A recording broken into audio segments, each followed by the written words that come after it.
हसन मुश्रीफ म्हणाले होते की त्यांच्या बँकेचा कारभार जो आहे तो पारदर्शक आहे, मात्र आता आरबीआयने त्यांना दंड ठोठावल्याचं आपल्याला बघायला मिळतं. हां, परवा दिवशी आमचा हेरे सरंजाम वर्ग जमीन 2/1 हा महाराष्ट्र शासनाने ऐतिहासिक निर्णय दिला होता आणि राज्याचे मुख्यमंत्री सक्षमपणे यांनी मतदारांना सांगितलं होतं की आपण हे शासनाने दंड माफ करावा लागेल जनतेचा. जो मुख्यमंत्री साहेबांनी शब्द दिला तो पूर्ण केला आणि महाराष्ट्र राज्याचे सक्षम असे महसूल मंत्री आदरणीय बावनकुळे साहेबांनी सुवर्ण अक्षर लिहावा असा एक निर्णय दिला. वर्ग जमीन हेरे सरंजाम वर्ग जमीन 2/1 आणि मान्यता दिली. दोन्ही सभागृहामध्ये आमचा नाव घेऊन सन्मानाने सत्कार केला आणि एवढा आश्चर्य मुश्रीफ साहेब तिथं सभागृहात होते त्यावेळेला त्यांनी सांगितलं की हा निर्णय 20 वर्षापूर्वी झाला होता आणि लोकांची दिशाभूल करायचं काम मुश्रीफ साहेबांसारखे एवढे वरिष्ठ दिग्गज नेते करतात आणि ते परवा त्यावेळेला माझा सत्कार होता.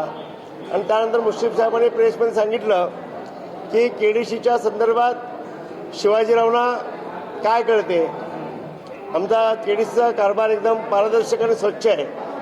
आणि मला हेच सांगायचं आहे की मुश्रीफ साहेब बोलतात एक आणि करतात एक, जनतेची दिशाभूल करतात. मला हे वारंवार मी बोलत आलो आहे की गोकुळनंतर आमचं नक्कीच केडीसीच्या आम्ही मागे तो कारभार आम्ही हे सुरुवात करतोय. फक्त हीच सुरुवात आमचे मित्र प्रकाश बेलवडेंनी अर्ज केले होते आणि त्याचं जे फळ म्हणून केडीसीच्या बँकेने आपल्या केडीसी बँकेच्या विरोधात 13,30,000चा हा दंड आकारला आहे आणि त्याच्या अगोदर पण 2 लाखाचा दंड आकारला आहे. हे तर फक्त सुरुवात आहे. मुश्रीफ साहेबांनी आपल्या संबंधित लोकांना अनागोदी कारभार काय असतो तेच आपल्याला दाखवून दिले आणि हा लागला सुरुंग आहे. संचालकच्या संबंधित लोकांना नातेवाईकांना बेकायदेशीर कर्ज मंजूर करणे आणि केवळ हिमटोकाचं नाक हे सुरुवात आहे आणि अजून खूपच विषय बाकी आहेत.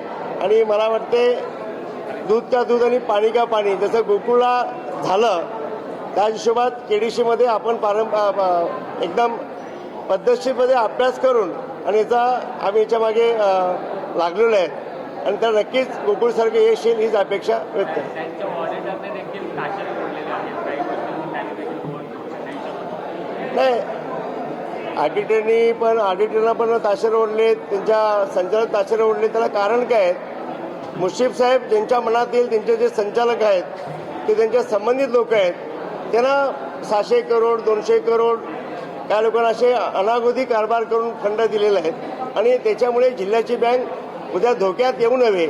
आणि जिल्हा बँकेलाही कोल्हापूर जिल्ह्याची आन बान शान आहे. जसं गोकुळ आणि केडीसी जिल्ह्याच्या राजकारणामध्ये अतिशय महत्त्वाचे ह्या 2 संस्था आहेत आणि जनतेच्या संबंधित या दोन्ही संस्था त्या चांगल्या टिकल्या पाहिजेत, जगल्या पाहिजेत आणि राहायला पाहिजे. त्या भावनेतून मी काम करतोय आणि एकदम प्रामाणिकपणे आपण याच्यामध्ये काम करतोय आणि ही जनतेची सगळी मेन प्रमुख दोन्ही संस्था आहेत आणि त्या चांगल्या पद्धतीने टिकाव्यात, जगाव्यात आणि राहाव्यात हीच अपेक्षा आपण करतो.